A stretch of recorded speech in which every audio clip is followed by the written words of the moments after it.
سورۃ صاد تفسیر ابن کثیر۔ الحمد للہ رب العالمین والصلاة والسلام علی اشرف الانبیاء وسید المرسلین سیدنا محمد وعلی آلہ واصحابہ اجمعین۔ اللهم صل على سيدنا محمد وعلى آل سيدنا محمد كما صليت على إبراهيم وعلى آل إبراهيم في العالمين إنك حميد مجيد۔ أعوذ بالله من الشيطان الرجيم، بسم الله الرحمن الرحيم۔ كذبت قبلهم قوم نوح وعاد وفرعون ذو الأوتاد وثمود وقوم لوط وأصحاب الأيكة أولئك الأحزاب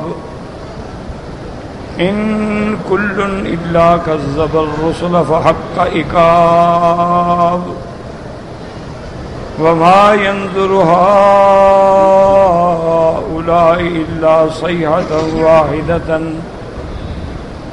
ما لها من فواق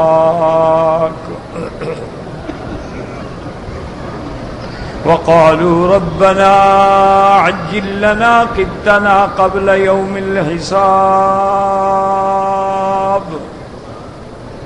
اللہ تبارک و تعالی نے کلام مقدس کی ان آیات مبارکہ میں اختصار کے ساتھ امم سالفہ امم حالکہ کے بارے میں ذکر کیا ہے۔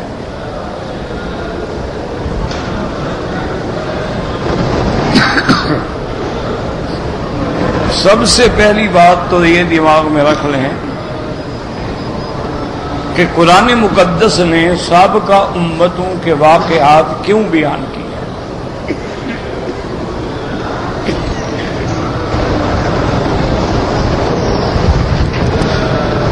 اس بیان کرنے میں مفسرین کرام فرماتے ہیں کہ کئی مفائد ہیں اور کئی مواعظ ہیں اور کئی عبرتیں ہیں۔ سب سے پہلی بات تو یہ ہے کہ ان واقعات کا بیان جو ہے یہ تصدیق ہے میرے مدنی محمد مصطفیٰ کے رسالت، کیونکہ حضور صلی اللہ علیہ وسلم مکے میں پیدا ہوئے، مکہ مکرمہ میں جوان ہوئے، مکہ مکرمہ میں بعثت ہوئی، بعثت کے 13 سال بعد مکہ سے ہجرت ہوئی اور مدینہ منورہ میں قیام ہوا۔ تو اس زندگی میں حضور صلی اللہ علیہ وسلم کے کوئی ایسے سفر نہیں ہے کہ آپ نے علم حاصل کرنے کے لیے سفر کیا ہو۔ آپ کے سفر جو ہیں وہ 2 سفر ہیں۔ نبوت سے پہلے کا سفر ہے، ایک دفعہ آپ شام گئے ابو طالب کے ساتھ،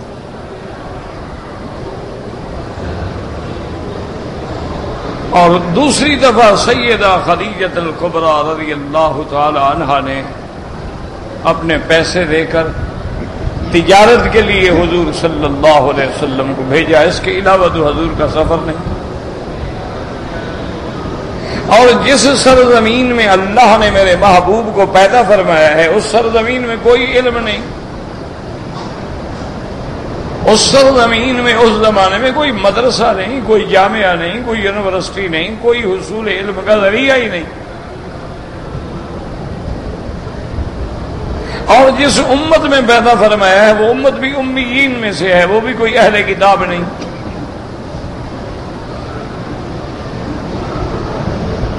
تو جب ذرائع علم کے بالکل یا مفقود ہیں کہ بھئی کہیں سے خبر آنے کا کوئی امکان نہیں،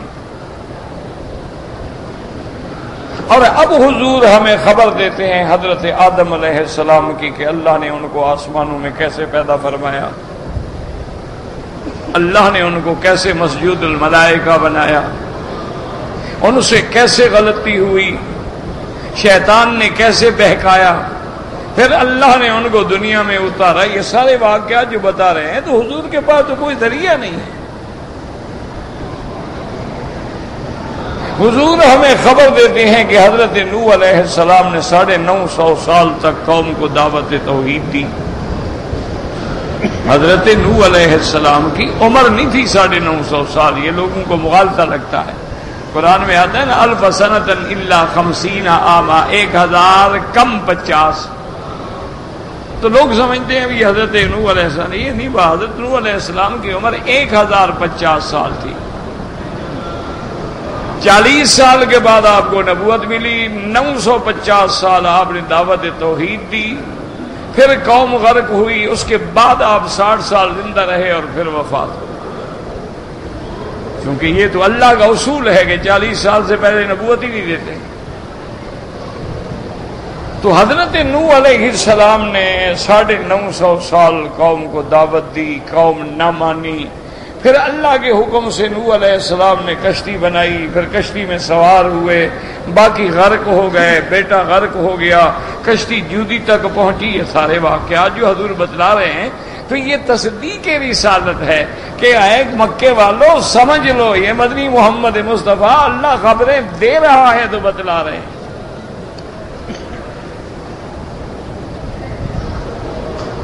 ورنہ حضور صلی اللہ علیہ وسلم کو ایسے علم ہو سکتا. اس لیے قرآن کہتا ہے ذالک من انباء الغیب نوحیہا الیک. میرے مدنی غیب کی خبریں ہیں جو ہم آپ کو بذریعہ وحی عطا فرماتے ہیں. یاد رکھیں سارے قرآن حدیث کا مطالعہ کریں. علم غیب کا لفظ ما سوا اللہ کے کسی کے لیے استعمال نہیں ہوا. ہمیشہ یاد رکھ علم غیب یعنی علم مضاف ہو اور غیب مضاف الیہ ہو. یہ صرف اللہ کی صفت ہے. انبیاء کے لیے انباء عن الغیب، اخبار عن الغیب، اطلاع علی الغیب یعنی خبر دے دینا، خبر پہنچا دینا، اطلاع کر دینا، کسی چھپے ہوئے مسئلے کو اپنے پیغمبر کو بتلا دینا. یہ انباء تو ہو سکتا ہے. علم غیب خاص ہے، خدا ہے. اللہ کے سوا کوئی عالم الغیب نہیں ہے. اللہ کے سوا کوئی علام الغیوب نہیں ہے. اللہ کے سوا کوئی علیم بذات الصدور نہیں ہے. اس لیے حضور فرماتے ہیں قل فلو کنت اعلم الغیب لاستکثرت من الخیر وما مسنی السوء ان انا الا نذیر وبشیر لقوم یؤمنون. حضور پاک نے فرمایا میں یہ دعویٰ نہیں کرتا کہ مجھے علم غیب ہے. اگر میں علم غیب جانتا تو ساری بھلائیاں اکٹھی کر لیتا اور کبھی مجھے تکلیف نہ ہوتی. اگر مجھے علم غیب ہوتا تو میں 70 صحابہ جنگ احد میں شہید نہ کرواتا. اگر مجھے علم غیب ہوتا جو جنگ موتا میں میرے سینکڑوں صحابہ شہید نہ ہوتے. اگر علم غیب مجھے حاصل ہوتا کبھی میرے صحابہ کو جنگ میں شکست نہ ہوتی، کبھی مجھے تکلیف نہ ہوتی.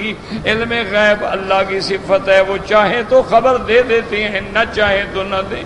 ہمیشہ اپنے اعتقادات کو صحیح رکھیں. یہ جو کہہ دیتی ہے نا جی انبیاء کو بھی علم غیب ہے، اولیاء کو بھی، یہ کفر ہے. یہ چھوٹا موٹا گناہ نہیں، بندہ سیدھا کافر ہو جاتا ہے. عالم الغیب صرف اللہ کی ذات ہے. وَعِندَهُ مَفَاتِحُ الْغَيْبِ لَا يَعْلَمُهَا إِلَّا هُوَ. اللہ فرماتے اندہ اسی ہی کے پاس ہے. یاد رکھو ظرف مقدم ہے. یہ نہیں فرمایا کہ مفاتیح الغیب اندہ کہ خزانے غیب کی کنجیاں اس کے پاس ہیں. فرمایا نا وَعِندَهُ مَفَاتِحُ الْغَيْبِ. یہ حصر ہو گیا کہ غیب کے خزانے کی تو چابیاں ہی اسی کے پاس ہیں. جب چابی نہیں، تالا نہیں کھلتا، دروازہ نہیں کھلتا تو کوئی غیب کیا جانے گا.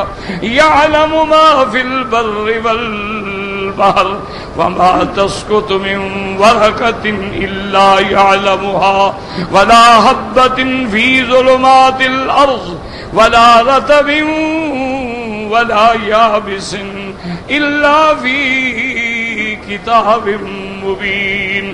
یہ اسی کی صفت ہے کہ جو خشکی میں ہے، جو دریاؤں میں ہے، جو درختوں سے پتے گرتے ہیں، جو زمینوں میں دانے اگتے ہیں، کوئی نہیں جانتا مگر اللہ تبارک و تعالی، اور کسی کو علم غیب نہیں ہوتا. یاد رکھ لیں ہمیشہ. انبیاء بھی عالم الغیب نہیں ہوتے، ملائکہ بھی عالم الغیب نہیں ہوتے. یہ بعض لوگ جو ہیں اہل بدعت، یہ لوگوں کو گمراہ کر کے لوگوں کے عقیدے پہ ڈاکے مارتے ہیں کہ دیکھو جی ایک دن میں لاکھوں بندے مرتے ہیں، کوئی مشرق میں مرتا ہے، کوئی مغرب میں، کوئی شمال میں، کوئی جنوب میں، کوئی عرب میں، کوئی عجم میں. ملک الموت ہر کسی کی روح قبض کرنے کے لیے پہنچ جاتا ہے. تو اگر ہر کسی کی موت کی گھڑی کا اور جگہ کا ایک فرشتے کو علم غیب ہے تو پھر انبیاء کی شان تو بہت زیادہ ہے. لہذا انبیاء بھی عالم الغیب ہیں. ایسی قصے کہانیاں بنا کے یاد رکھیں کہ باطل کے پاس کوئی دلیل نہیں ہوتی، کسی باطل مذہب کے پاس کوئی دلیل نہیں ہوتی. ان کے پاس کیا ہے؟ توہمات ہیں. ان کے پاس کیا ہے؟ ظنیات ہیں. ان کے پاس کیا ہے؟ تشکیکات ہیں. ان کے پاس کیا ہے کہ لوگوں کو شبہات میں ڈالتے ہیں جن کے بارے میں اللہ قرآن میں فرماتا ہے فَأَمَّا الَّذِينَ فِي قُلُوبِهِمْ زَيْغٌ فَيَتَّبِعُونَ مَا تَشَابَهَ مِنْهُ ابْتِغَاءَ الْفِتْنَةِ، جن کے دلوں میں میل ہے، کجی ہے، وہ ہمیشہ آیات متشابہات سے لوگوں کو دھوکہ دیتے ہیں. یاد رکھو ملک الموت کو بھی علم غیب نہیں ہے. یہ تو اللہ تبارک و تعالی لیلہ مبارکہ کے اندر جو لیلۃ القدر کی رات ہوتی ہے فیصلہ فرما دیتے ہیں کس نے پیدا ہونا ہے، کس نے مرنا ہے، کس نے حج کرنا ہے، کس کو کتنا رزق ملنا ہے. ہر فرشتے کو 1 سال کا شیٹ مل جاتی ہے، کشف مل جاتی ہے، فرست مل جاتی ہے کہ اس سال اتنے بندے مریں گے، اتنے شہید ہوں گے، اتنے اڑ جائیں گے، اتنے فلاں حادثے میں شریک ہوں گے، فلاں فلاں. ملک الموت کو صرف اسی کا پتہ ہے جو سال کی کشف اس کو حوالے کی گئی. اس کے علاوہ ملک الموت بھی نہیں جانتے کہ اگلے سال کیا ہوگا. تو اس لیے ہمیشہ یاد رکھیں یہ دھوکے ہوتے ہیں. لوگ بعض معجزات کے بارے میں معجزہ سنا کے کہتے دیکھو جی حضور نے خبر دی نا، عالم الغیب تھے تو خبر دی نا. اور بعض تو اتنے جری ہیں کہ اللہ کے قرآن کے ترجمے بدل ڈالے. جہاں لفظ آتے یا ایھا النبی انا ارسلناک شاہدا ومبشرا ونذیرا، قرآن کی تفسیروں میں ترجمہ کرتے ہیں اے غیب کے جاننے والے. کہتے ہیں نبی کا معنی غیب جاننے والا. یہ غیب کا لفظ کہاں سے آ گیا؟ یعنی قرآن میں تحریف کر ڈالی، قرآن کو بدل ڈالا. اور پھر کہتے ہیں دیکھو اللہ نے نبی کو گواہ بنایا ہے. انا ارسلناک شاہدا ومبشرا، گواہ تو تب ہوگا جب حالات کو جانتا ہو، اور حضور جب ساری امتوں پہ گواہی دیں گے. اس لیے معلوم ہوا کہ ذرے ذرے کو جانتے ہیں، تب ہی تو قیامت میں حضور گواہی دیں گے. یہ بھی بالکل غلط ہے. اللہ فرماتے ہیں وَكَذَلِكَ جَعَلْنَاكُمْ أُمَّةً وَسَطًا، محمد مدنی تیری امت کو ہم نے امت عدل بنایا ہے. لِتَكُونُوا شُهَدَاءَ عَلَى النَّاسِ، کہ قیامت والے دن وہ سب پہ گواہی دیں گے. اب حضور کی امت بھی تو گواہی دے گی، پھر امت بھی عالم الغیب ہے، نبی بھی عالم الغیب، امت بھی ماشاءاللہ عالم الغیب.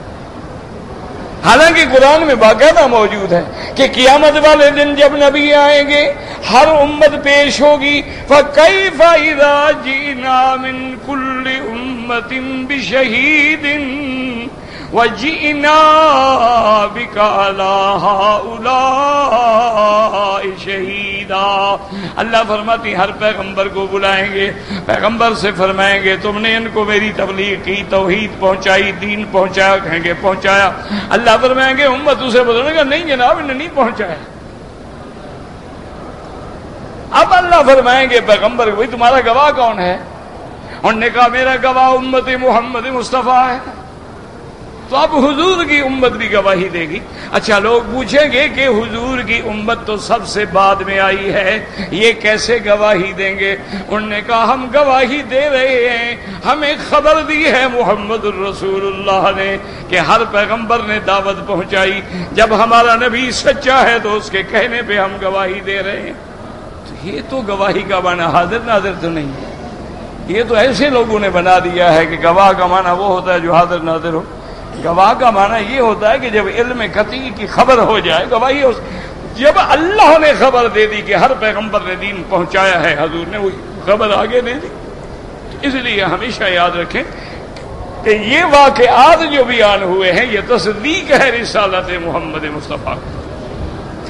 اور دوسری یہ بات بھی یاد رکھیں کہ قیامت تک کے لیے اللہ کا قرآن اور دین اسلام جو ہے حق ہے، اور دین اسلام اور قرآن چیلنج کرتا ہے کہ آج کفر کی طاقتیں، آج کفر کے علوم حدیثہ، آج ان کی ٹیکنالوجیاں، آج انہوں نے چاند پہ کمندیں ڈالی ہیں، آج انہوں نے خلاؤں میں فضاؤں میں اپنے مراکز قائم کر دیے ہیں، آج انہوں نے سمندروں کی لہروں کے ذریعے تصویریں اور جناب آواز آپ کے ٹیلی ویژن پہ منتقل کر دی ہے، آج انہوں نے چھوٹے سے موبائل بنا کے پوری دنیا سے تمہیں سیٹلائٹ کے ذریعے جوڑ دیا ہے، اتنے وسائل ان کے پاس ہیں، وہ قرآن کی ایک خبر کو تو جھوٹا ثابت کریں نا، وہ کہیں کہ اللہ کے نبی نے جو خبر دی ہے غلط ہے۔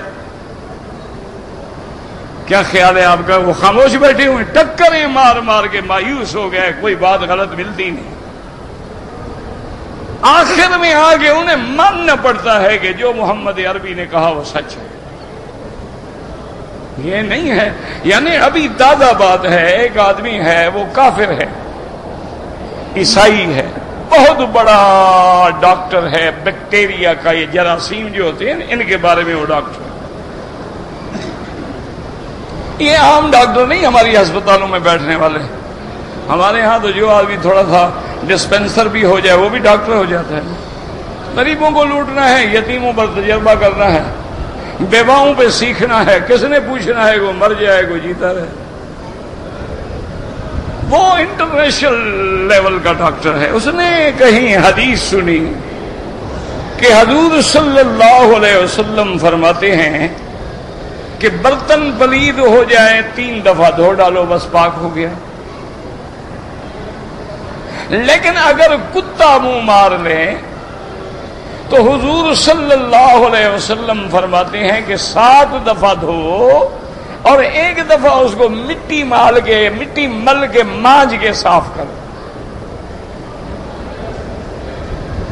اس نے کہا میرے دماغ میں بات آ گئی کہ کیا مطلب ہے کہ ہر چیز تو 3 دفعہ سے پاک ہو جاتی ہے؟ یہ مسلمانوں کو جو کتے سے مخالفت ہے، کتے کو پلیت سمجھتے ہیں، نجسلعین سمجھتے ہیں، اور ہم لوگ جو کہ کتے کے زیادہ قریب ہیں، کیونکہ کافروں کے ہاں تو فیملی ہی ہوتی ہے نا، ایک میاں ایک بیوی ایک کتا، بس فیملی مکمل ہو گئی، ہونا بھی چاہیے، نسل ان کی ہے، ان کی فیملی ہے۔ اسی لیے تو آپ نے دیکھا ہوگا نا کہ وہ اس کے پاس بیوی نہ ہو کتا ضرور ہو، بیوی کے پاس شوہر نہ ہو کتا ضروری ہے۔ اور باقاعدہ اب تو وہاں جناب کتوں کے لیے ہوٹل ہیں جہاں بیٹھ کے وہ لنچ کرتے ہیں، ڈنر کرتے ہیں، ان کے لیے شیمپو ہیں، ان کے لیے پیسٹریاں ہیں، ان کے لیے کیک ہیں، ان کے لیے کافی ہے، ان کا تو خوراک انسانوں کی خوراک سے بھی مہنگی ہے۔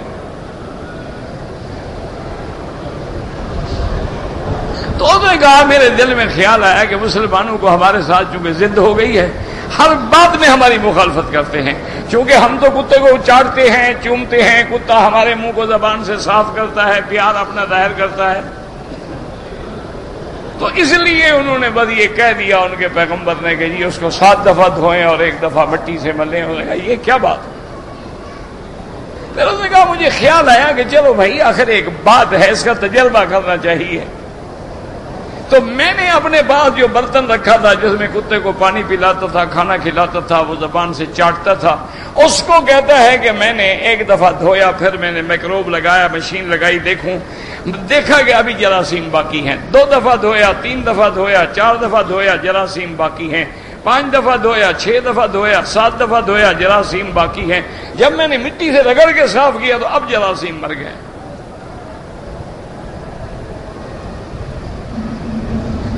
نے یہ تجربہ کیا کہ چلو یہ جراثیم لینے کے بعد ان کو آگ میں جلاؤں، وہ آگ میں بھی نہیں مرتے، مرتے ہی مٹی سے ہیں۔ تو اب میرے دماغ میں آیا، میں نے کہا کہ 1400 سال پہلے ان کا پیغمبر ایک ایسی خبر دے رہا ہے، نہ وہاں میڈیکل کالج تھے، نہ وہاں لیب تھے، نہ وہاں کو بڑی بڑی لیبارٹریاں تھیں، اس کا معنی یہ ہے کہ وہ سچا نبی ہے، اس نے کلمہ پڑھ لیا۔ انہوں نے کہا ان کو کیسے پتہ چلا آخر؟ اس نے یہ خبر جو دی ہے اس کو کیسے پتہ چلا؟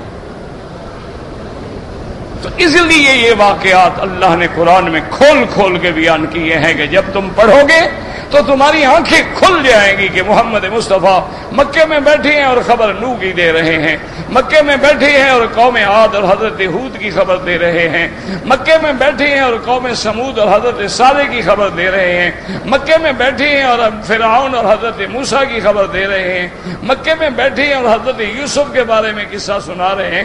معلوم ہوتا ہے اللہ کا سچا نبی ہے، اس کو اللہ وحی کے ذریعے خبر دیتے ہیں جو آگے امت کو پہنچاتے ہیں۔ اس لیے ایک تو اس میں یہ فائدہ ہوتا ہے تصدیقاً لرسالت رسول اللہ۔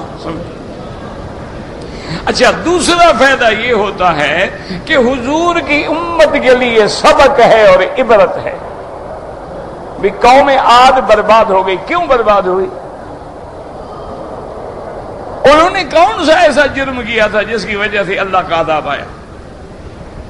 قوم سمود ہلاک ہو گئی، کیوں ہلاک ہوئی؟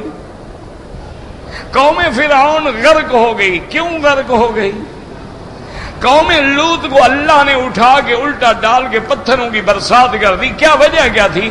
تو امت محمد مصطفیٰ جب پڑھے گی تو وہ سوچے گی کہ اگر یہ جرائم ہم نے کیے تو ہمارا بھی یہی اشر ہوگا، تاکہ ان کے لیے عبرت ہو، ان کے لیے ہدایت ہو، ان کے لیے موعظت ہو اور وہ انہی گناہوں سے بچیں۔ اور تیسری بات یہ ہے کہ امت کو سمجھ آ جائے کہ نجات صرف ان کو ملی جو انبیاء پہ ایمان لائے۔ اگر ہم بھی حضور پہ ایمان لائیں گے، اطاعت کریں گے، غلامی کریں گے، فرما برداری کریں گے تو نجات پا جائیں گے، ورنہ ہلاکت ہی ہلاکت۔ اس لیے اللہ نے قرآن میں واقعات بیان کیے ہیں، اور کہیں تفصیل ہے اور کہیں اختصار ہے۔ کسی جگہ اللہ نے قوم نوح علیہ السلام کا واقعہ بڑی تفصیل سے بیان کیا اور کسی جگہ اختصار سے بیان کر دیا، تاکہ ایک تو بار بار دہرایا جائے، بار بار جگایا جائے، بار بار جھنجھوڑا جائے اور حضور کی امت کو بتلایا جائے۔ اگر تفصیل دیکھنی ہے تو اس صورت میں دیکھنا، اجمال دیکھنا ہے تمہارے سامنے۔ تو اللہ نے قرآن میں یہ واقعات اس لیے بیان فرمائے ہیں کہ اس میں بڑی بڑی عبرتیں ہیں، مواعظ ہیں، نصائح ہیں کہ بھئی کیسے انبیاء پر دور۔ اور تیسری بات یہ ہوتی ہے تسلیۃ لقلب رسول اللہ، اللہ اپنے نبی کے دل کو تسلی دیتے ہیں کہ محمد مصطفیٰ اگر قریش آپ کے مخالف ہیں تو بالکل نہ گھبرائیں، ہر نبی کے مخالف تھے، ہر قیامت تک ہر حق کہنے والے کے مخالف ہوں گے، انہوں نے بھی صبر کیا، آپ بھی صبر کریں، وہ بھی اپنی دعوت پہ جمے رہے اور آپ بھی اپنی دعوت پہ جمے رہیں۔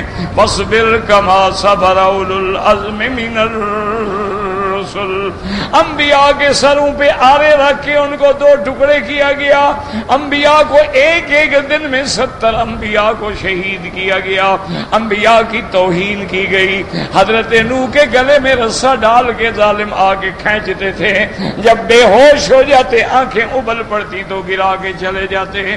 اللہ نے فرمایا میرا مدنی، ہر نبی، ہر رسول، ہر دائی کے راستے میں کانٹے بچھتے ہیں، تکلیفیں آتی ہیں، لیکن اس کا کام یہ ہے کہ وہ اپنے دعوے پہ پہاڑ کی طرح جمع رہے۔ آخر انجام یہ ہوگا کہ دشمنی کرنے والے برباد ہو جائیں گے، اللہ کا نبی اور ماننے والے جو ہیں وہ کامیاب ہو جائیں۔ اس لیے اللہ قرآن میں ان واقعات کو بیان کرتے ہیں، اس لیے ان آیات میں اختصار ہے، مختصر، چونکہ یہ سارا تفصیل آپ پہلے پڑھ چکے ہیں۔ کذبت قبلہم قوم نوح وعاد كذبت قبلهم قوم نوح وعاد وفرعون ذو الاوتاد. میرا مدنی آپ سے پہلے قوم نوح نے تکذیب کی، اسی طرح قوم عاد نے تکذیب کی، اسی طرح فرعون نے تکذیب کی. کون فرعون؟ وفرعون ذو الاوتاد. یاد رکھو اوتاد کہتے ہیں وتد. وتد کا معنی میخیں گڑی ہوئی ہوں. جیسے اللہ فرماتے ہیں کہ ہم نے پہاڑوں کو زمین کے لیے میخیں بنا دیے. والجبال اوتادا، کہ زمین کو ہم نے میخیں لگا دی ہیں کہ ہلے نہیں. تو فرعون کو ذو الاوتاد جو ہے کیوں کہتے ہیں، اس کی دو وجوہات ہیں، یاد رکھ لیں. ایک وجہ یہ ہے، بعض علماء نے فرمایا اس کی سلطنت بڑی مضبوط تھی، بڑی مستحکم تھی کہ سینکڑوں سال تک بیٹھا رہا، کسی نے کوئی ہلا نہ سکا اس کو. تو اس لیے مانا یعنی اس کے کھونٹے گڑے ہوئے تھے، اس کی کرسی بڑی مضبوط تھی کہ اس کی سلطنت کو کسی نے ہلایا ہی نہیں. اور بعض علماء فرماتے ہیں نہیں کہ وہ ظالم تھا، وہ ظالم تھا بدبخت، جس مخالف کو ظلم کرنا چاہتا تھا دیواروں میں کھڑا کر کے ان کے ہاتھوں میں میخیں ڈال دیتا، پاؤں میں میخیں ڈال دیتا، یا زمین پہ لٹا دیتا، ہاتھوں میں بھی میخیں گاڑ دیتے، پاؤں میں بھی میخیں گاڑ دیتے، اور ایک بڑا پتھر اوپر لٹکا دیتے، پھر پتھر پھینکا جاتا تو وہ بیچارہ ہمیشہ کے لیے کچل دیا جاتا. اسی لیے اس کو ذو الاوتاد کہا جاتا تھا. اور اسی تفسیر کے پیش نظر علماء نے اس قصے کو بھی نقل فرمایا ہے کہ جب اس ظالم نے حتیٰ کہ اپنی بی آسیہ پر بھی یہ ظلم کیا، ان کے ہاتھ پاؤں میں بھی میخیں گاڑ دی اور اوپر پتھر لٹکا دیا کہ یا تو اللہ کے نبی موسیٰ علیہ السلام کا دین چھوڑ دو اور مجھے خدا مان لو، ورنہ اسی طرح میں تمہیں بھی عذاب دوں گا. میں یہ نہیں دیکھوں گا کہ میری بیوی ہے.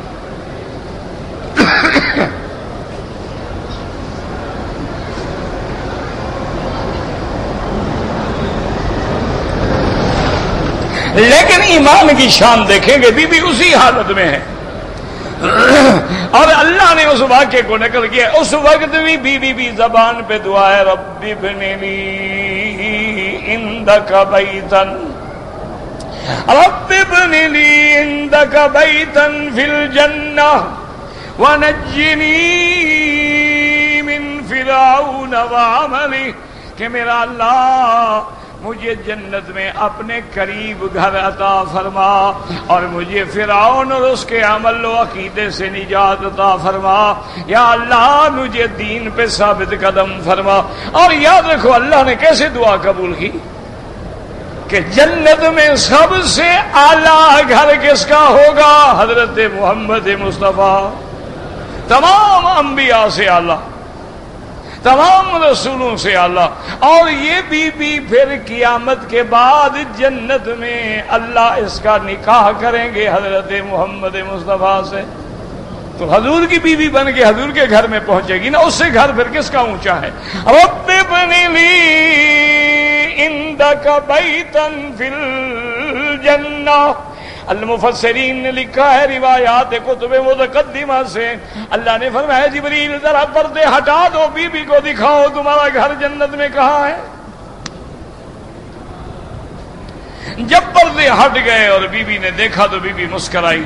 فرعون کھڑا تھا، خوش ہو گیا، کہنے کا دیکھو پاگل ہو گئی ہے ڈر کے مارے، یہ ہنس رہی ہے، یہ عذاب کا وقت ہے، ہاتھوں میں میخیں لگی ہوئی ہیں، اوپر ہم نے پتھر باندھا ہوا ہے اور یہ مسکرا. اس کو پتہ نہیں ظالم. اصل بات تو یہ ہوتی ہے اللہ والے جس شان سے کوئی مقتل میں گیا وہ شان سلامت رہتی ہے، وہ اللہ کے راستے میں جا رہی. اسے کیا ہے؟ تمہارا ڈر کس بات کا ہے؟ جس نے اللہ کے راستے میں اپنی جان قربان کرنی ہے پھر وہ کس سے ڈرتا ہے؟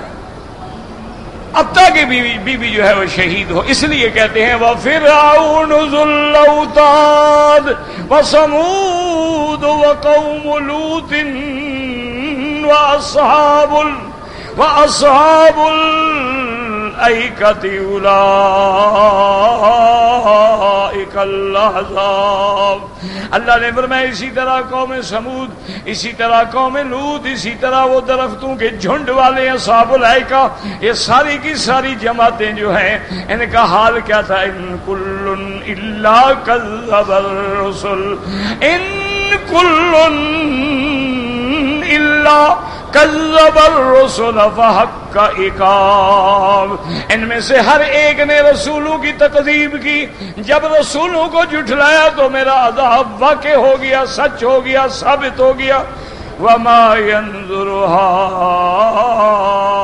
هؤلاء إلا صيحة واحدة ما لها من فواق۔ اللہ فرماتے ہیں یہ ظالم سمجھتے ہیں قیامت کیسے ہوگی، کب ہوگی، کیسے یہ عالم فنا ہوگا، کیسے دوسرا عالم پیدا ہوگا۔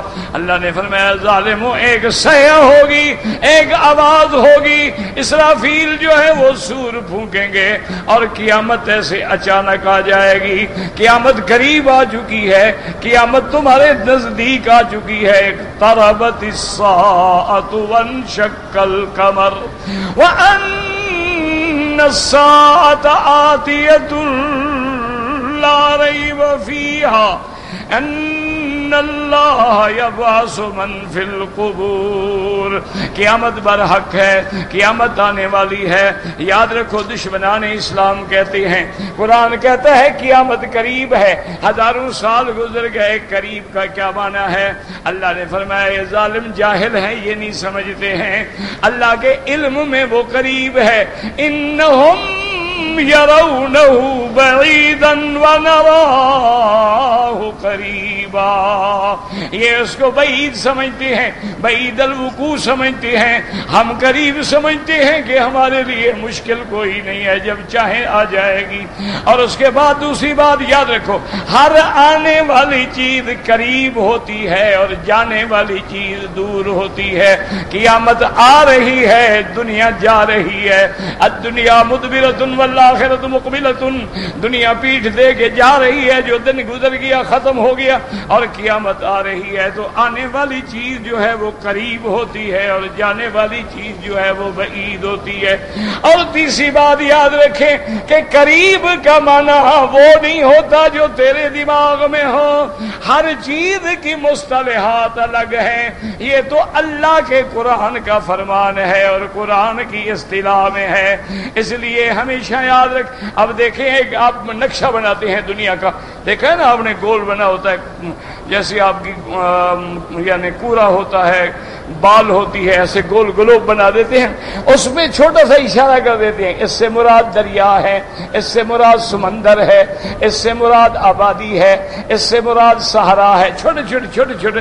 تو حالانکہ وہ اتنی سی چیز ہوتی ہے اور ساری دنیا کے سمندر آ گئے، کیسے ساری دنیا کے سمندر اتنی چیز میں آ گئے؟ تو اگر تمہارے پیمانے ہیں تو اللہ کے اپنے پیمانے ہیں۔ اللہ تبارک و تعالیٰ نے جس کو قریب فرمایا ہے وہ لا شک فی ذالک بالکل قریب ہے۔ اور بعض علماء نے فرمایا جب بندہ مرتا ہے تو اس کی قیامت قائم ہو گئی، من مات قامت قیامت ہو، لہذا اس کے لیے تو قیامت ہو گئی، اب وہ قیامت کو ہی اٹھے گا۔ ایسے ہی اللہ نے فرمایا تمہیں کتنا مہلت ملے گی جب قیامت آئے گی، فوراً اللہ تبارک و تعالیٰ کی جب پکڑ آئے گی تم کیا کرو؟ وقالوا ربنا اجل لنا کتنا قبل یوم الحساب۔ اور اللہ نے فرمایا یہ مشرک، یہ جاہل، یہ غیر اللہ کے پجاری، یہ غیروں کو حاجت روا، مشکل کشا ماننے والے اتنے پاگل ہو گئے، کہتے ہیں اللہ ہم پہ جلدی عذاب بھیج، جو ہمارے حصے کا ہے جلدی بھیج دے، اور قیامت کے آنے کی کیا دیر ہے، اگر عذاب ہے ابھی بھیج دو ہم پر، ورنہ دنیا میں کوئی احمق بھی عذاب مانگتا ہے۔ یہ ایسی قومیں ہیں، یاد رکھو ایک بات کہ جب آدمی شرک کرتا ہے نا اللہ عقل چھین لیتا ہے، اس بندے کی عقل الٹ جاتی ہے، کبھی درختوں کو سجدے کرتا ہے، کبھی قبروں پہ سجدے کرتا ہے، کبھی جناب سانپ کھڑا ہوتا ہے اس کو بھی دیوتا مان لیتا ہے، کبھی دریا گنگا جمنا کی موجیں دیکھیں ان کو بھی سجدے کرتا ہے۔ وجہ کیا ہے کہ اللہ ناراض ہوتا ہے تو پھر عقل الٹ جاتی ہے، عقل چھین لیتا ہے خداوند خود، اس لیے ورنہ کون کہتا ہے کہ ہم پہ عذاب آئے؟ اس لیے دوسری جگہ آتا ہے اللہم ان کان ھذا ھو الحق من عندک، اگر یہ سچ ہے، نبی سچا ہے، قرآن سچا ہے، فَأَمْطِرْ عَلَيْنَا حِجَارَةً مِّنَ السَّمَاءِ أَوْ ائْتِنَا بِعَذَابٍ أَلِيمٍ، برسائیں ہمارے اوپر پتھر لے آئے کہاں ہے وہ عذاب دردناک؟ اصل بات کیا تھی کہ وہ نبی کو مانتے نہیں تھے نا، ان کے نزدیک یہ تھا کہ نعوذ باللہ یہ تو جھوٹ ہے، یہ نبی تو نہیں ہے، یہ تو بشر ہیں، انسان ہیں، ہماری طرح کھاتے پیتے ہیں، اس لیے وہ جرأت کرتے تھے، ورنہ اگر یقین ہو کوئی کہہ سکتا ہے کہ اللہ مجھ پہ عذاب بھیج؟ ان کا نبی پر ایمان نہیں تھا۔ اور یاد رکھیں گے جتنے الزام انہوں نے انبیاء پہ لگائے ہیں، ایک ایک الزام کا اللہ نے جواب دیا ہے۔ انہوں نے شاعر کا الزام لگایا، اللہ نے جواب دیا۔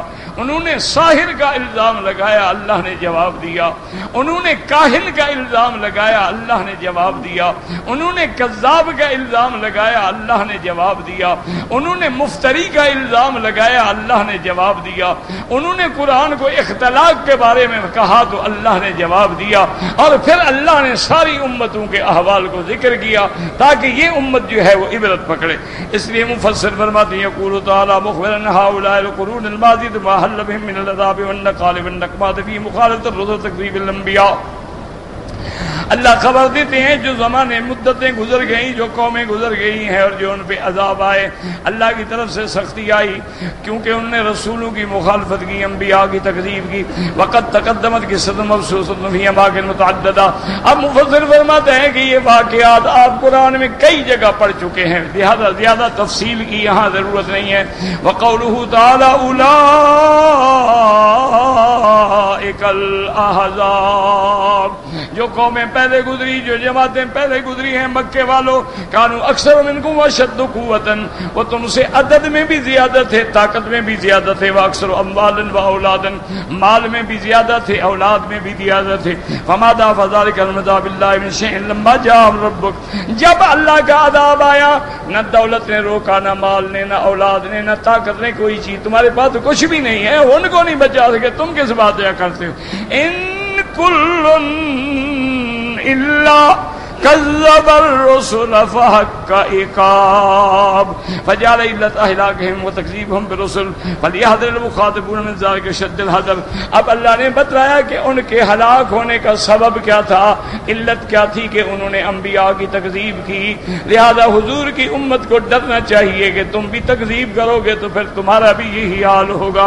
وما ينظر هؤلاء إلا صيحة واحدة ما لها من فواق۔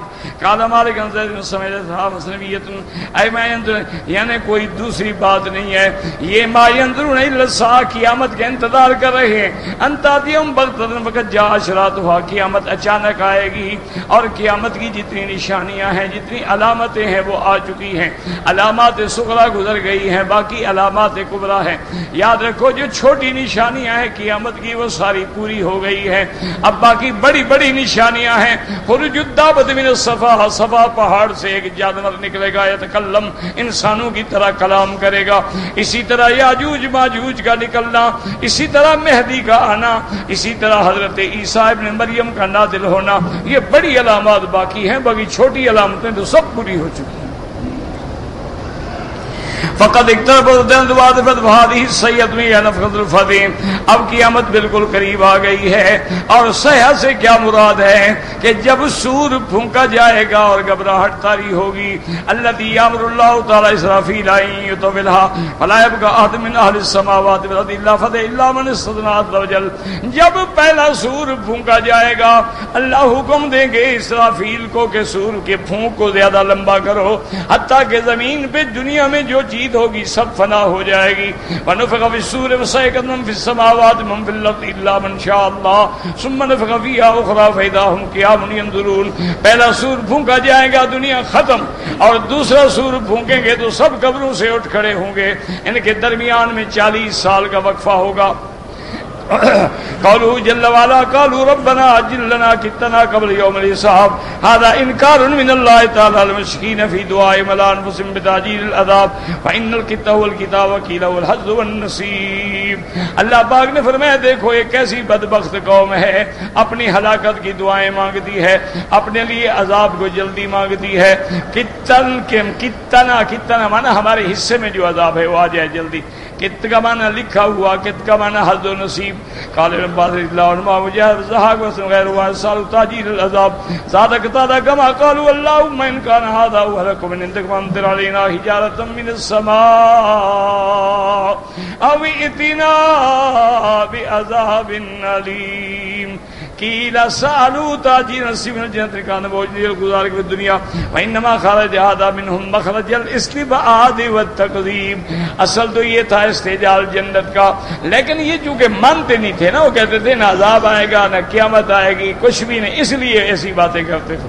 وقال ابن جریر سالوا تاجیل ما يستحقون من الخير والشر في الدنيا وهذا الذي قاله جيد وعليه يدور كلام الضحاك بن خالد الله اعلم. ابن جریر فرماتے ہیں ان کا معنی یہ تھا کہ جو خیر ہے جو شر ہے ہمیں دنیا میں جلدی مل جائے. فلما كان هذا الكلام من ولا وجه الاستهزاء والاستبعاد قال الله تعالى رسولي آمن له بالصبر على ذاهم ومبشرا له على صبره بالعاقبة والنصر والظفر. انہوں نے یہ باتیں چونکہ گستاخانی کے انداز میں کی تھی، اللہ نے اپنے نبی کو فرمایا کہ آپ صبر کریں، آپ برداشت کریں، آخر عاقبت آپ کے ساتھ ہے، اللہ کی مدد آپ کے ساتھ ہے، کامیابی و کامرانی آپ کے ساتھ ہے. واللہ اعلم.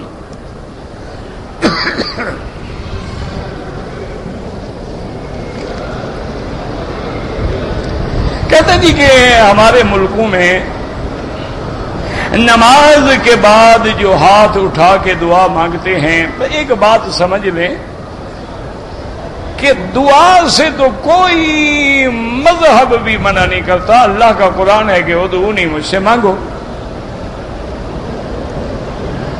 اور اسی طرح حضور صلی اللہ علیہ وسلم نے ہر مشکل گھڑی میں اللہ سے دعائیں مانگی ہیں اور یہی حکم ہے. مسئلہ یہ ہے کہ ہر نماز کے بعد دعا، ہر نماز کے بعد بھی حضور پاک نے دعا مانگی، صحابہ نے مانگی، خلفائے راشدین نے مانگی، لیکن ہاتھ نہیں اٹھاتے تھے. یہ نہیں ہے کہ دعا نہیں مانگتے تھے، دعا تو مانگتے تھے. اسی لیے ایک حدیث میں آتا ہے کہ دعا جو ہے دوبر الصلوات جو ہے، ہر نماز کے بعد جو دعا کی جاتی ہے وہ اللہ کے ہاں قبول ہوتی ہے. تو یہ قبول ہونے کی گھڑی ہے. حضور بھی دعا نماز کے بعد استغفر اللہ، اسی طرح اللہم انت السلام، اسی طرح اللہم لا مانع لما اعطیت، حضور دعا فرماتے تھے. لیکن یہ نہیں ہوتا تھا کہ امام دعا کرے اور باقی سارے آمین کہیں، اس طرح حضور نے دعا نہیں مانگی. ایک بات یاد. لیکن بعض علماء جو ہیں وہ استدلال کرتے ہیں کہ جب دعا بھی ثابت ہے اور دعا میں ہاتھ اٹھانا بھی ثابت ہے کہ حضور نے ہاتھ اٹھا کے بھی دعا کی ہے، اور حضور نے یہ بھی فرمایا ہے کہ جب بندے کا عقل حرام سے ہوگا، پینا حرام سے ہوگا، لباس حرام سے ہوگا اور حرام سے اس کا گوشت پروان چڑھے گا، پھر وہ ہاتھ اٹھائے گا اور لمبی لمبی دعائیں کرے گا، انا یستجاب لہ، کہاں سے قبول ہوں گی؟ تو معنی یہ ہے کہ ہاتھ اٹھا کے دعا مانگنا تو جائز ہوا. اسی طرح بارش کے دنوں میں حضور نے ہاتھ اٹھا کے دعا مانگی اور اتنے ہاتھ اٹھائے کہ آپ کے بغلوں کی سفیدی جو تھی وہ بھی صحابہ نے دیکھی. تو اس لیے بعض علماء کہتے ہیں کہ جب ہاتھ اٹھانا ثابت ہے، چلو اس جگہ نہ ہو دوسری جگہ ہو، حدیث میں تو آ گیا، اس لیے بھئی اگر نماز کے بعد ہم ہاتھ، اور اس طرح یہ بھی آتا ہے کہ اللہ کا ہاتھ جماعت پہ ہوتا ہے، اور یہ بھی آتا ہے کہ جتنی جماعت بڑی ہوگی ان میں کوئی اللہ والا بھی ہوگا، اس کی دعا یا آمین کہنے سے ہماری دعا بھی شاید منظور ہو جائے. اس بنا پہ وہ ہاتھ اٹھاتے ہیں. اب مسئلہ سمجھیں کہ اس کو ضد نہ بنائیں. بعض لوگوں نے ضد بنا لی ہے کہ ایک دعا نہیں وہ 3 دفعہ دعا کرتے ہیں. کبھی ہاتھ اٹھا لیے، کبھی نہ اٹھائے، بغیر ہاتھ اٹھائے دعا مانگ لی، کبھی مل کے مانگ لی، کبھی اکیلے مانگ لی. ضد نہ بناؤ اس کو. یہ ضد بنانا کہ ہر نماز کے بعد ہر حال میں ہاتھ اٹھانا ہے، یہ قرآن حدیث سے ثابت نہیں. ہمارے یہاں تو ہر بات میں ضد ہے نا، اتباع قرآن و سنت نہیں ہے، ضد ہے بس. کہتے جی کہ آپ پاکستان میں کب جائیں گے ہمیں سرگودا کے لیے؟ بھائی پاکستان تو 5-6 سال ہو گئے میں نہیں گیا، اب بھی اللہ عالم کب زندگی نے لکھا ہے کب جائیں گے، کب اجازت اللہ چاہیں گے دیں گے۔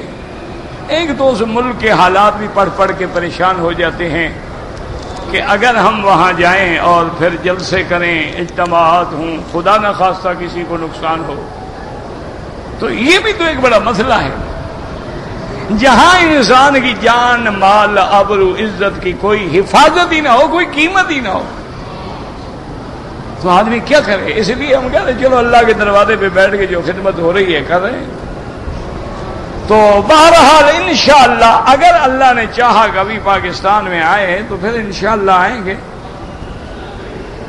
کل بھی مجھے اپنے میرے بھائی مرحوم ضیاء القاسمی، اللہ ان کی قبر پہ کروڑوں رحمتیں فرمائے، اللہ ان کی قبر کو باغ جنت بنائے، ہمارے بڑے باعزت با فخر ساتھیوں میں تھے جنہوں نے ساری زندگی اللہ کی توحید کے لیے جان لڑائی۔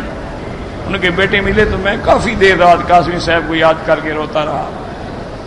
تو بڑا ہی عجیب انسان تھا اپنے وقت میں۔ میں ایک دفعہ ان کی زندگی میں ان کے گھر گیا تھا، اس کو خوشی سے بیٹھا نہیں جاتا تھا کہ مجھے کہاں بٹھائے۔ اتنی خوش میں نے نہیں دیکھا زندگی میں قاسمی صاحب کو۔ اور بدقسمتی ہے پھر اس دن گیا جب قاسمی صاحب کی وفات ہو گئی، ان کی تعزیت کے جلسے میں شریک ہوا، مجھ سے پھر فیصلہ آباد میں نہیں رہا گیا، میں اسی رات پھر نکل گیا باہر۔ میں نے کہا مجھ سے برداشت نہیں ہوتا ہے۔ تو بہرحال بھی ملک ہے، دل بڑا کرتا ہے، سچی بات ہے، لیکن کیا کریں، حالات ہیں۔ اللہ جتنے علماء فوت ہوئے، ہمارے ساتھی فوت ہوئے، تیرے دین کے دائی فوت ہوئے، ان کے قبروں کو باغ جنت بنا دے یا اللہ، ان پہ اپنی کروڑوں رحمتیں نازل فرما۔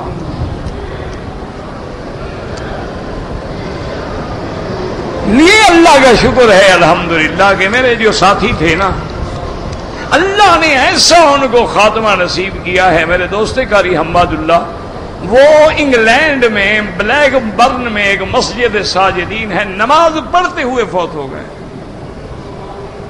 سجدے کی حالت میں۔ اس سے بڑا خاتمہ کیا ہوگا کہ بندے کی زبان پہ سبحان ربی الاعلی ہو۔ قاسمی صاحب کی موت میں تو نہیں تھا، لیکن میرے قریبی دوستوں نے مجھے بتایا کہ ڈاکٹر لاہور سے آئے تو انہوں نے انجیکشن وغیرہ تیار کیا، تو قاسم نے کہا چھٹ بیٹھ جاؤ یار، کیا کہا انجیکشن بنا رہے ہو، میرے جانے کا وقت آ گیا ہے، اور داڑھی پکڑی اور کہا اللہ تیری توحید کبھی نہیں بیچی، اور میرے پاس کوئی عمل نہیں ہے۔ اس سے بڑا کیا خاتمہ ہو کہ آدمی گواہ کر رہا ہے، کلمے کے گواہ ہو جاؤ۔ بڑے بڑے لوگ، اس لیے ہمیں حضرت مولانا محمد موسیٰ فوت ہوئے، اللہ اکبر، اور بڑے بڑے کس آدمی کا نام لیا جائے۔ اللہ بس ہم تو دعا ہی کر سکتے ہیں، اور تم بھی دعا کیے کرو کہ اللہ سب کا خاتمہ خیر پہ فرمائے، اور جب آخری گھڑی ہو زبان پہ جاری ہو جائے لا الہ الا اللہ محمد الرسول اللہ، کہ پہلی منزل آسان ہو گئی تو پھر اگلی انشاءاللہ آسان ہے۔ میری عمر 21 سال ہے، میں پڑھ رہا ہوں، والدین کہتے ہیں کہ کام کرو۔ بہرحال میرا بھائی تم بھی علم کو بہانہ نہ بناؤ، کام بھی کرو، پڑھتے بھی رہو، والدین کو بھی راضی رکھو، اللہ کو بھی راضی رکھو۔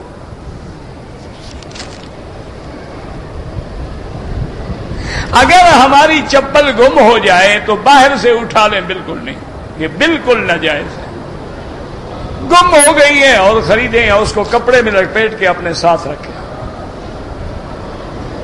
مکہ ہو یا مدینہ ہو، نمازی کے آگے نہ گزریں، مجبوراً گزرنا پڑے تو سجدے کی جگہ سے دور ہو کے گزریں۔ حرم میں جو لوگ خادم ہیں ان کو ہم کوئی مدد کریں، پیسے دیں، بالکل دینے چاہیے، یہ تو غریب لوگ ہیں، اللہ کے حرم میں 600 ریال پہ کوئی نوکری کرتا ہے۔ اور پھر سب سے بڑی خوبی یہ ہے کہ کسی سے مانگتے نہیں، بیچارے سوال نہیں کرتے، ہاتھ نہیں پھیلاتے، یہ تو زیادہ مستحق ہیں۔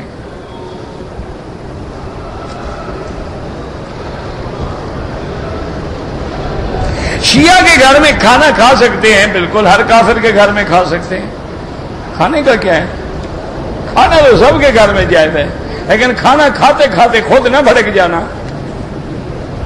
اس لیے اگر کچا ایمان ہے تو پھر دور رہو، رشتے نہ کریں البتہ، چونکہ رشتے کرنے کے بعد بڑی پریشانیاں ہو جاتی ہیں۔ وہ مائیں جو ہیں ان کو اپنے عقیدے پہ لے جانا چاہتی ہیں، باپ اپنی جگہ پر پریشان۔ رشتے آپس میں نہ کریں، رشتے وہاں کریں جہاں کفر ہو، دونوں برابر۔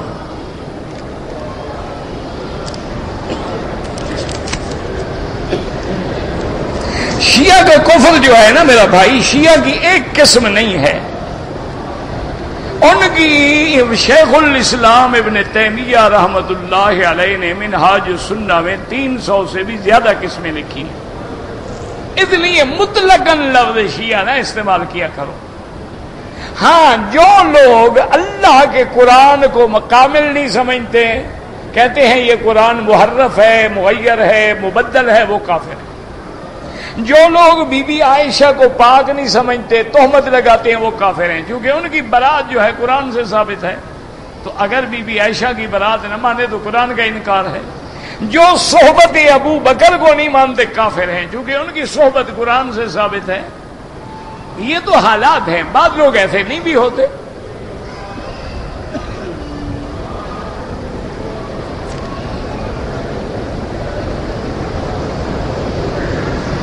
ایک آدمی شوہر نے کہا کہ اگر میرے والدین کے گھر جائے گی تو طلاق دے دوں گا، اس سے طلاق نہیں ہوتی، گا سے طلاق نہیں ہوتی۔ دیکھو شوہر کیسا شریف آدمی ہے، میرے والدین کے گھر بھی نہ جاؤ، اچھا، یعنی اپنے والدین سے اتنا جلا ہوا شریف اولاد ہے، فرما بردار۔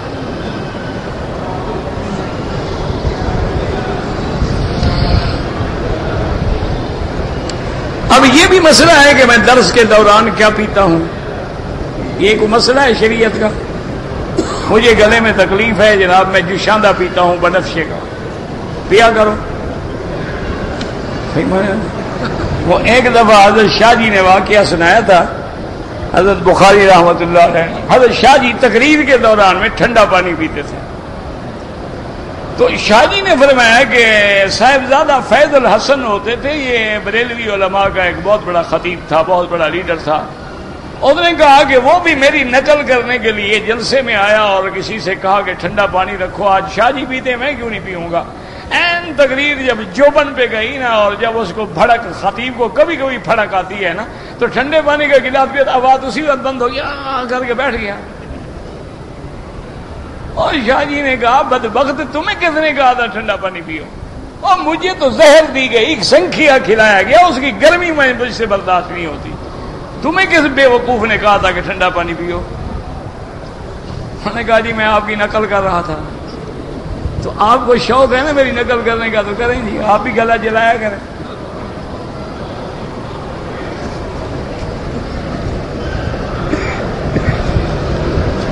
میں نے آپ کے درس سنے، اللہ نے میرے عقیدے کی اصلاح کی، مبارک ہو، آپ کا عمرہ کامیاب ہو گیا، آپ آئے اور آپ کا عقیدہ اللہ نے ٹھیک کر دیا۔ اصل تو عقیدہ ہے، ورنہ عمرے کا کیا، عمرہ تو ابو جہل بھی کرتا تھا، حج تو ابو جہل نے بڑے پڑے ہیں، تم تو صرف عمرہ کرتے ہو، ابو جہل نے کعبہ بنایا تھا۔ حج عمرے سے کچھ نہیں ہوتا جب تک عقیدہ ٹھیک نہ ہو۔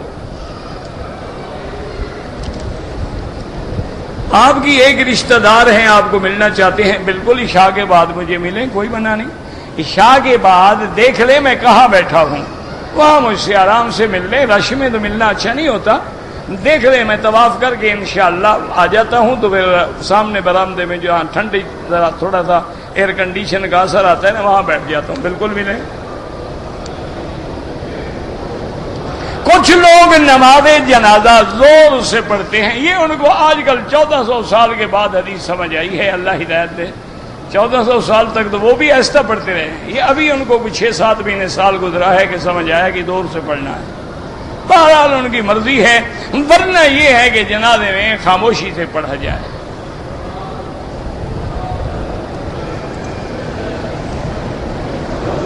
میرے والد مکے میں رہتے ہیں، عمرے کے بھی قابل ہے، میں نے ان کے لیے عمرہ کیا، چلو خیر اللہ قبول کرے، لیکن کوئی ضروری نہیں، جب مکے میں موجود ہے خود کریں۔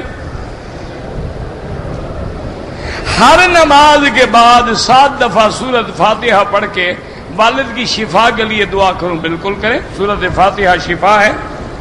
طواف کے علاوہ حجر اسود کو بوسہ دینا سنت نہیں ہے، بدعت ہے۔ طواف کے دوران میں موقع ملے الحمدللہ، نہ ملے اشارہ کرو۔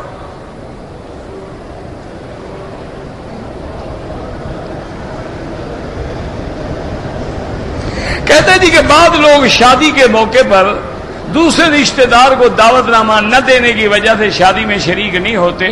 بہرحال تو دعوت نامہ آپ سب کو دے دیا کریں نا، وہ بھی ٹھیک کہتے ہیں۔ تم ان سے تو قطع رحمی کر رہے ہو، ان کو دعوت پہ بلا رہے ہو، ان کے نہ آنے سے ناراض ہو تو ان کو بلانے پر وہ ناراض نہیں ہوں گے۔ سب کو بلاؤ، سب کو ملو۔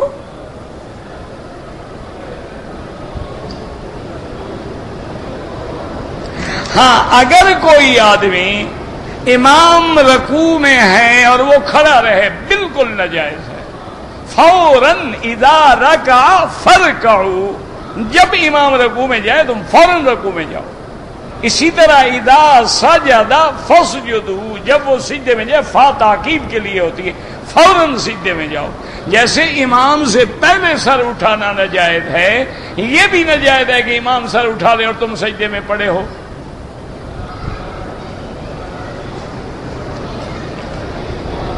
بینک میں کام کرنا جائز ہے، اگر دوسری جگہ نوکری ملے تو ناجائز ہے۔ جب تک دوسری جگہ نوکری نہ ملے کرتے رہو، مجبوری ہے، اور دوسری جگہ نوکری ڈھونڈو، جب مل جائے تو چھوڑ دو۔ کسی بزرگ کے ہاتھ پہ بیعت ہونا کوئی حرج نہیں، لیکن وہ واقعتاً صحیح معنی میں اہل سنت ہو، صحیح معنی میں کتاب اللہ اور سنت رسول اللہ پہ عامل ہو، اس کا عقیدہ اپنا ٹھیک ہو، اپنی سیرت صورت عمل کردار ٹھیک ہو، تاکہ تمہارے لیے وہ رشد و ہدایت کا ذریعہ بنے، جائز ہے۔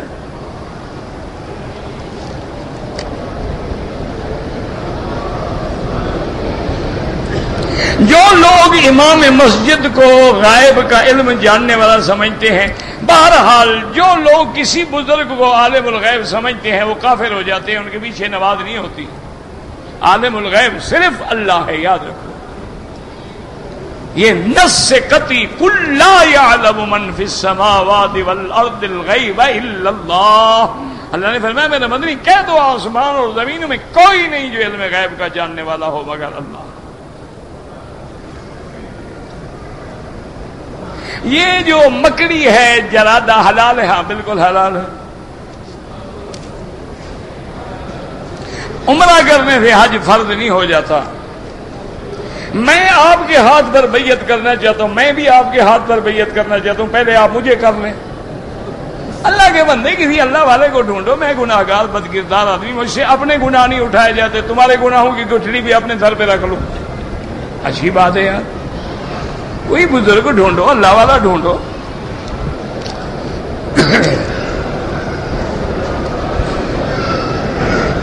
میرے شوہر نے اس طرح نہیں پھروایا، لیکن اگر بال چھوٹے کرا دیے وہ بھی ٹھیک ہے۔ افضل یہ ہے کہ اس طرح پھراؤ، لیکن اگر کوئی اس طرح نہ پھروائے، سارے بال سر سے چھوٹے کرا دے، بالکل ٹھیک ہو گیا۔